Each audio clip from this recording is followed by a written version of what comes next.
चीन में कोरोना के कारण स्थिति भयावह हो चुकी है। इस वक्त अपने समय के सबसे भयावह आपदा के दौर से गुजर रहा चीन, जिसकी पुष्टि चीन के ही राष्ट्रीय स्वास्थ्य आयोग ने की है। चिकित्सा प्रशासन ब्यूरो के मुताबिक जियो याहुई ने प्रेस कॉन्फ्रेंस में बताया कि चीन में पिछले एक महीने के ही दौरान 60,000 से ज्यादा लोगों की मौत हो चुकी है कोरोना संबंधी बीमारियों के कारण। अमेरिकी राष्ट्रपति जो बाइडेन के निजी घर से टॉप सीक्रेट डॉक्यूमेंट्स बरामद हुए हैं और ये दस्तावेज 2009 से 2017 के बीच के बताए जा रहे हैं। इस दौरान बराक ओबामा सरकार में उपराष्ट्रपति बाइडेन रहे थे। बाइडेन पर आरोप यह है कि उन्होंने गैर कानूनी तरीके से ये दस्तावेज अपने पास रखे। बाइडेन के जिस घर से दस्तावेज मिले वो डेलावेयर राज्य के विल्मिंगटन शहर में। रूस ने शनिवार को एक बार फिर यूक्रेन में 33 मिसाइलें दागी। यूक्रेन के डिनीप्रो शहर में 9 मंजिला इमारत पर मिसाइल गिरने से 20 लोगों की जान चली गई, जबकि 73 लोग घायल बताए जा रहे हैं। यूक्रेन के राष्ट्रपति ऑफिस के डेप्यूटी हेड किरिलो टिमोशेंको ने बताया कि मरने वालों में 15 साल की एक बच्ची भी शामिल है। हमले के बाद रेस्क्यू टीम ने इमारत से 37 लोगों को बाहर निकाला। यूक्रेन के राष्ट्रपति जेलेंस्की ने दावा किया है कि 33 में से 21 रूसी मिसाइलें हमले से पहले ही तबाह कर दी गईं। यूक्रेन के एनर्जी मिनिस्टर जर्मन गालोशेंको ने बताया कि रूस ने यूक्रेन के पावर ग्रिड पर हमला किया। इससे देश के बड़े इलाके में पावर सप्लाई रुक गई। अस्पतालों और रिहायशी इमारतों तक में बिजली बंद हो गई। ज्यादातर इलाकों में इमरजेंसी ब्लैकआउट हो गया। आर्थिक संकट और राजनीतिक अस्थिरता से जूझती पाकिस्तान के आकाओं को यहां के रक्षा विशेषज्ञ भारत से रिश्ते सुधारने की अब सलाह दे रहे हैं। देश के जाने माने रक्षा विशेषज्ञ शहजाद चौधरी ने पाकिस्तान की सरकार को यह याद दिलाया कि भारत के प्रधानमंत्री नरेंद्र मोदी भले ही देश में किसी गुमनाम शख्सियत की तरह है, लेकिन भारत की तस्वीर को सुधारने में जो काम उन्होंने किया है वो अभी तक कोई नहीं कर सका। मिसाइल हमलों के बीच ब्रिटिश प्रधानमंत्री ऋषि सुनक ने शनिवार को यूक्रेन को टैंक और तोपखाना देने का वायदा किया। ब्रिटिश प्रधानमंत्री के कार्यालय डाउनिंग स्ट्रीट ने बयान में कहा है कि सुनक ने शनिवार को यूक्रेन के राष्ट्रपति वोलोदिमीर जेलेंस्की से बात करने के बाद ये प्रतिबद्धता जाहिर की। ब्रिटिश आर्मी चैलेंजर 2 टैंक तुरंत पूर्वी यूरोप भेजे जाएंगे, जबकि 8 इसके बाद भेजे जाएंगे। येती एयरलाइंस का 72 सीटों वाला एक विमान रविवार को नेपाल में पोखरा इंटरनेशनल एयरपोर्ट और पुराने एयरपोर्ट के बीच बने रनवे पर क्रैश हो गया। येती एयरलाइंस के प्रवक्ता ने बताया है कि विमान में कुल 68 यात्री और क्रू के मिलाकर कुल 72 लोग सवार थे और विमान में लगी आग की तस्वीरें अब काफी तेजी से सामने आई। नेपाल के पोखरा इंटरनेशनल एयरपोर्ट पर क्रैश हुए विमान से अब तक कम से कम 62 शव निकाले जा चुके हैं। नेपाल आर्मी के प्रवक्ता ने बताया कि शव मिलने की आशंका जारी है और विमान के टुकड़े कई हिस्सों में बिखर गए हैं। येती एयरलाइंस के 2 इंजन वाले ATR-72 एयरक्राफ्ट में कुल 72 लोग सवार थे और ये रविवार सुबह लगभग 10:33 पर काठमांडू से उड़ा था। नेपाल के पोखरा में रविवार को क्रैश हुए विमान में 5 भारतीय नागरिक भी सवार थे। एयरलाइंस का 2 इंजन वाला विमान रविवार को काठमांडू से उड़ा और इसमें विदेशी नागरिकों समेत कुल 72 लोग सवार थे। अब तक 64 शव बरामद हो चुके हैं। हादसे के कारणों का पता नहीं चल सका।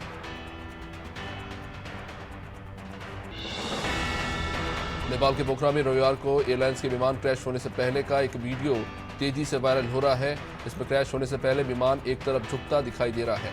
काठमांडू से उड़ा ATR-72 विमान 5 भारतीय नागरिकों समेत कुल 72 लोग इसमें सवार थे। घटनास्थल से कुछ दूरी पर यह वीडियो निकलकर सामने आ रहा है। जेट एयरलाइंस के ATR-72 विमान ने काठमांडू से पोखरा के लिए उड़ान तो भरी, लेकिन विमान पोखरा के नजदीक लैंडिंग से मात्र 10 सेकंड पहले क्रैश कर गया। दुर्घटना पोखरा के पुराने डोमेस्टिक एयरपोर्ट और पोखरा इंटरनेशनल एयरपोर्ट के बीच में हुई। यह हादसा दिन में 11:10 पर हुआ। यह विमान पोखरा घाटी में सेती नदी की खाई में जा गिरा। नेपाल में 72 यात्रियों को ले जाए जा रहे एयरलाइंस का ATR-72-500 विमान रविवार को क्रैश कर गया। हादसे के बाद कई सवाल उठ रहे हैं। पिछले 30 सालों में नेपाल में ये 28वां विमान हादसा है। एक्सपर्ट्स का कहना है कि दुर्गम पहाड़ी क्षेत्र, खराब मौसम, पुराने विमान और अनुभवहीन पायलट नेपाल को उड़ाने के लिए सबसे खतरनाक देश बनाते हैं। नेपाल के पहाड़ पायलटों के लिए एक बड़ी चुनौती है। वहीं नेपाल सरकार ने रविवार को पोखरा में हुए विमान हादसे के बाद एक दिन के राष्ट्रीय शोक की घोषणा कर दी है। सरकार ने हादसे की जांच के लिए 5 सदस्यीय कमेटी का गठन किया है। येटी एयरलाइंस के इस विमान में कुल 5 भारतीय नागरिकों समेत 72 लोग सवार थे और सभी की मौत हो चुकी है।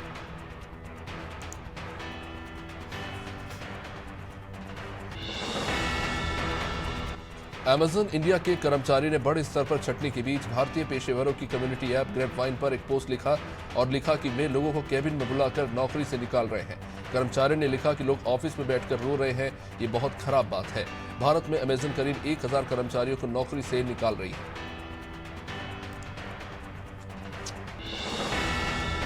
महाराष्ट्र के उप मुख्यमंत्री देवेंद्र फडणवीस ने शनिवार को कहा कि एक निवेशक ने धमकी और जबरन वसूली की कॉल मिलने के बाद पिछले साल अपनी परियोजना को ही महाराष्ट्र से कर्नाटक शिफ्ट कर लिया।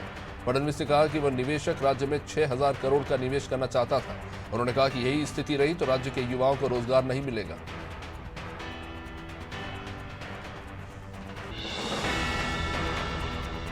शिवसेना उद्धव ठाकरे नेता सांसद संजय रावत ने सामना में लिखा है कि दीपिका पादुकोण ने जवाहरलाल नेहरू यूनिवर्सिटी में जाकर छात्रों के आंदोलन को समर्थन दिया और इसी गुस्से से भगवा बिकिनी का मामला उठाया गया।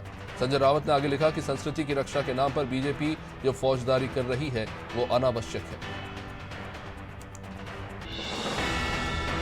उत्तर प्रदेश की पूर्व मुख्यमंत्री और बसपा प्रमुख मायावती ने रविवार को अपना 67वां जन्मदिन मनाया और अपने 67वें जन्मदिन पर ऐलान किया कि 2023 में होने वाले तमाम विधानसभा चुनावों और लोकसभा चुनाव में भी बसपा अकेले ही चुनाव लड़ेगी। मायावती ने कहा कि कुछ वर्षों से देश में ईवीएम को लेकर आशंकाएं व्याप्त है, इसलिए पहले की तरह बैलेट पेपर से ही चुनाव कराए जाने चाहिए। दिल्ली में झुग्गियों को तोड़ने के डीडीए के नोटिस को लेकर आम आदमी पार्टी के कार्यकर्ताओं ने शनिवार को बीजेपी मुख्यालय के बाहर जमकर प्रदर्शन किया। प्रदर्शनकारियों को काबू में करने के लिए दिल्ली पुलिस ने वाटर कैनन का इस्तेमाल किया। आप विधायक आतिशी ने कहा कि चुनाव से पहले बीजेपी ने झुग्गियों के स्थान पर मकान देने का वादा किया था।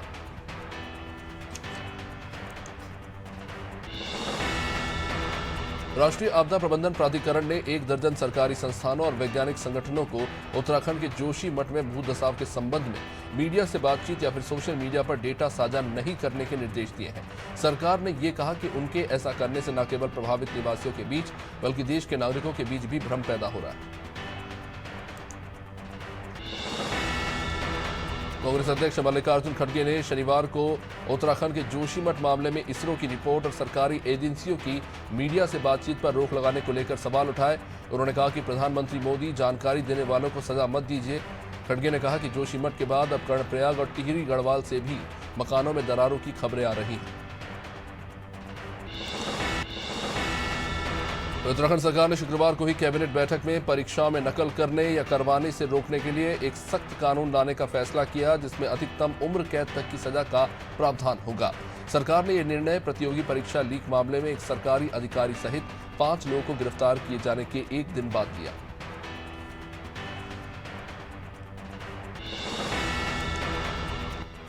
पुणे के एक कार्यक्रम में छत्रपति शिवाजी महाराज की प्रतिमा को माला पहनाते वक्त दीपक से एनसीपी प्रमुख शरद पवार की बेटी और एनसीपी सांसद सुप्रिया सुले की साड़ी में आग लग गई। इसका एक वीडियो सामने आ रहा है। सुले ने आग लगने का एहसास होने पर तुरंत उसे बुझा दिया।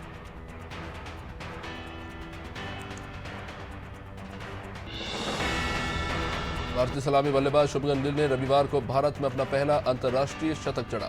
23 साल के गिल ने तिरुवनंतपुरम में श्रीलंका के खिलाफ तीसरे वनडे में 89 गेंदों पर अपना शतक पूरा किया और झुककर दर्शकों का अभिवादन स्वीकार किया। गिल ने इससे पहले अपने 2 अंतर्राष्ट्रीय शतक भारत के बाहर जड़े थे।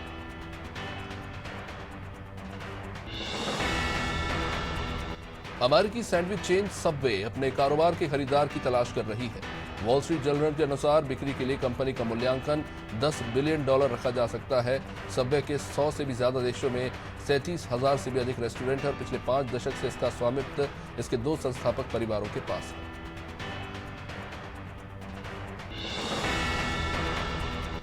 भारतीय मौसम विभाग ने कई राज्यों और केंद्र शासित प्रदेशों में शीतलहर से भीषण शीतलहर की चेतावनी जारी की है।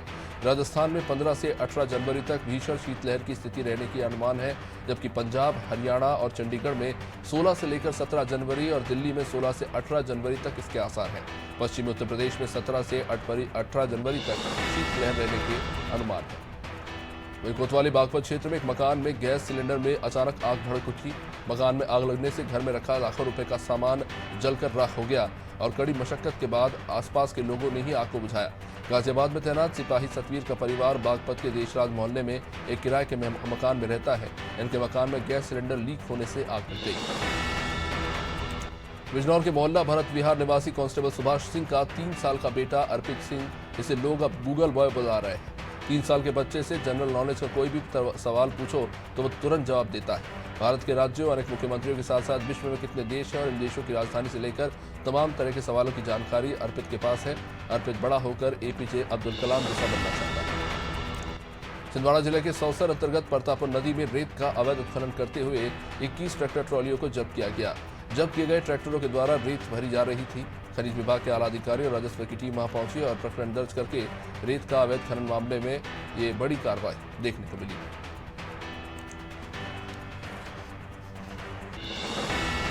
मध्य प्रदेश की दतिया में सिनावल थाना इलाके में पुलिस और जिला आबकारी विभाग की संयुक्त टीम ने लंबे समय से संचालित अवैध शराब के अड्डों पर छापेमार कार्रवाई की।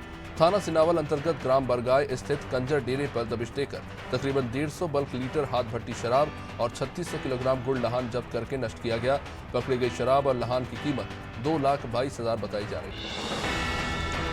हमीरपुर में युवती को कमरे में अकेला पाकर युवक ने युवती से दुष्कर्म करने की कोशिश की। युवती अकेले कमरे में पढ़ाई कर रही थी, तभी युवक घर के अंदर कूदा और युवती से जबरदस्ती करने की कोशिश करने लगा। युवती के शोर मचाने पर परिवार वालों ने युवक की जमकर पिटाई की। बाद में पुलिस थाने में रिपोर्ट भी दर्ज कराई। परिवार वालों ने युवक को पुलिस के हवाले कर दिया। गाजीपुर में 5,000 रुपए के इनामिया हिस्ट्री शीटर सरब राजभर उर्फ शेषनाथ को रेवतीपुर पुलिस ने आखिरकार गिरफ्तार कर लिया। यह हिस्ट्री शीटर बदमाश बीते 21 सालों से हत्या के मामले में फरार चल रहा था। पुलिस ने आरोपी के पास से 2 किलो 608 ग्राम गांजा भी बरामद किया।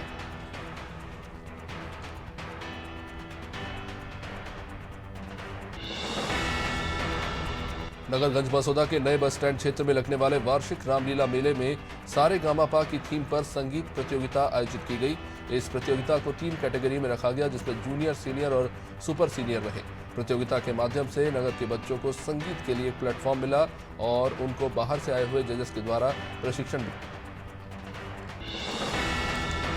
संडीला उत्तर प्रदेश उद्योग व्यापार मंडल वरिष्ठ उपाध्यक्ष और संडीला नगर पालिका परिषद के पूर्व सभासद बबलू कुमार ने संडीला थाने में तहरीर दी और एक शख्स पर सोशल मीडिया के फेसबुक पोस्ट वीडियो में खुलेआम जाति सूचक अपशब्दों का प्रयोग को लेकर शिकायत की।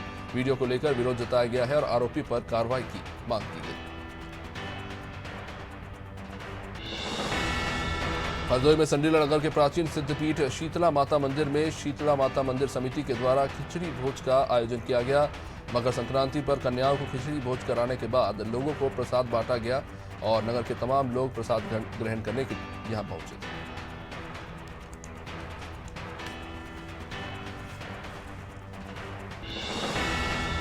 हाटपिपलिया में निजी वाहन चालकों ने मकर संक्रांति के अवसर पर गरीबों को 101 कंबल और तिल के लड्डू वितरित किए और हरी घास मवेशियों को खिलाई। मध्यम वर्ग के वाहन चालकों द्वारा 14 सालों से लगातार हरी घास और गरीब वर्गों में कंबल और तिल के लड्डू वितरित किए जा रहे हैं।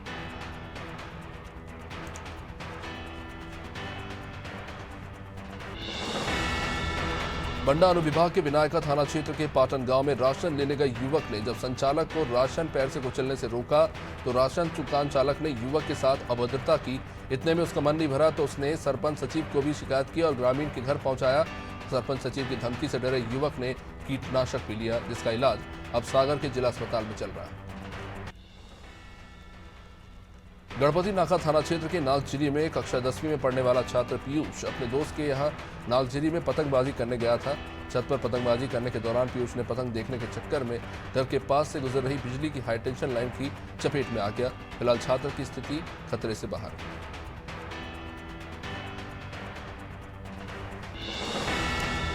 जालौन में 2 दिन पहले आटा थाना क्षेत्र के ग्राम संधि में बने ग्राम पंचायत सचिवालय में सफाई कर्मी के बेटे की सर कुचलकर हत्या कर दी गई। यह हत्या किसी और ने नहीं बल्कि साथ में ही सफाई कर रहे सफाई कर्मी ने अपने एक साथी के साथ मिलकर की। इस हत्या का खुलासा जालौन के नवागंतुक पुलिस अधीक्षक डॉक्टर नीरज राजा ने कर दिया। आरोपी ने युवक की अपनी बहन से दोस्ती के चलते गुस्से में उसकी हत्या कर दी। जौनपुर की में सुनीता हॉस्पिटल में मरीज के परिवार वालों का आरोप है कि डॉक्टर और कंपाउंडर की लापरवाही के चलते मरीज की मौत हुई। इस पर परिवार वालों ने हॉस्पिटल के सामने ही शव रखकर प्रदर्शन शुरू कर दिया। ऐसे में हैरत की बात यह रही कि घंटों तक चले इस प्रदर्शन के बीच भी स्थानीय पुलिस मौके पर नहीं पहुंची। जौनपुर के थाना लाइन बाजार क्षेत्र के नईगंज में ये घटना। पंच बद्रियों में से एक भगवान आदि बद्री धाम के कपाट ब्रह्म मुहूर्त में खोल दिए गए। कपाट खुलने के खास मौके पर मंदिर में भक्तों की खासी भीड़ देखने को मिली। आदि बद्री मंदिर के कपाट साल में सिर्फ पौष माह में ही बंद रहते हैं।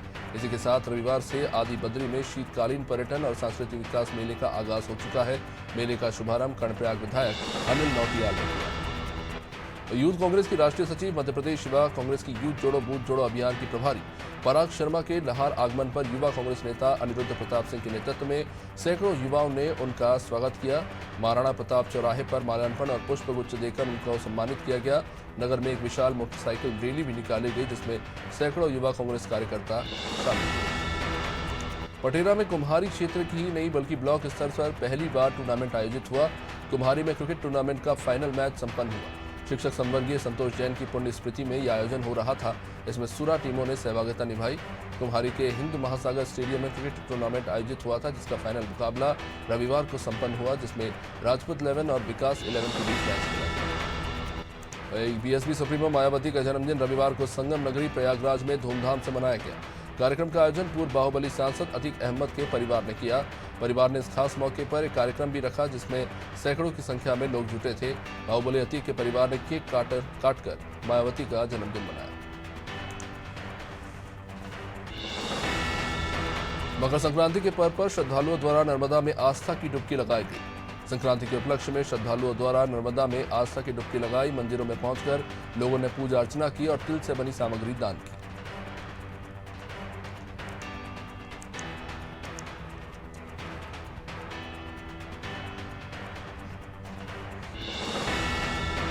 संभल को जाने वाली डग्गामार बस जब मनोटा पुल पर पहुंची तो रोड पर चल रही ईंट की ट्रैक्टर ट्रॉली को ओवरटेक करने की चक्कर में ये डिवाइडर से जा टकराई। इस हादसे में बस में सवार यात्रियों में चीख पुकार मच गई। हादसे को देखकर आसपास के लोग वहां जुटे और यात्रियों को बाहर निकाला।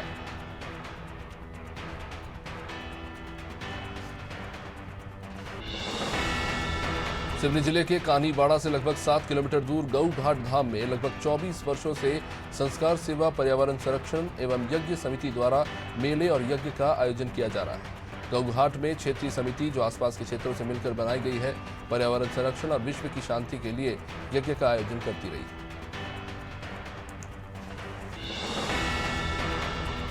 रविवार को मकर संक्रांति के अवसर पर शहर के विश्व हिंदू परिषद और बजरंग दल के कार्यकर्ताओं ने बस स्टैंड पर पहुंचकर गौ माता का पूजन किया और उन्हें चारा खिलाकर आशीर्वाद दिया।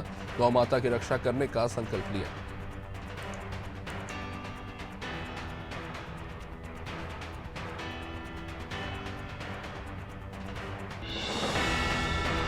जनपद सिद्धार्थनगर के थाना क्षेत्र उसका बाजार की ग्राम सभा बसवानपुर के टोला करछुलिया खालसा में 25 साल की विवाहिता का फंदे से लटका शव मिला।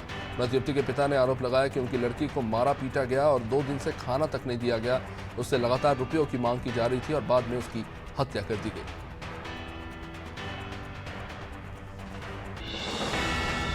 टीकमगढ़ जिले के लिधौरा थाना अंतर्गत ग्राम मरगुवा खिरक सिद्ध बाबा के पास शनिवार रात अपने खेत पर फसल की रखवाली कर रहे एक 28 साल के युवक की धारदार हथियार से गला रेत कर हत्या कर दी गई। ये शख्स रोज की तरह अपने घर से खेत पर फसल की रखवाली के लिए गया था। पुलिस अब इस मामले की जांच कर रही है। उत्तराखंड लोक सेवा आयोग की पटवारी भर्ती परीक्षा के प्रश्न पत्र लीक मामले में गठित एसआईटी ने अपनी जांच शुरू कर दी है। नई एसआईटी के सर्विलेंस पर अब इस पेपर लीक में सहयोग करने वाले अन्य कर्मचारी और परीक्षार्थी भी हैं।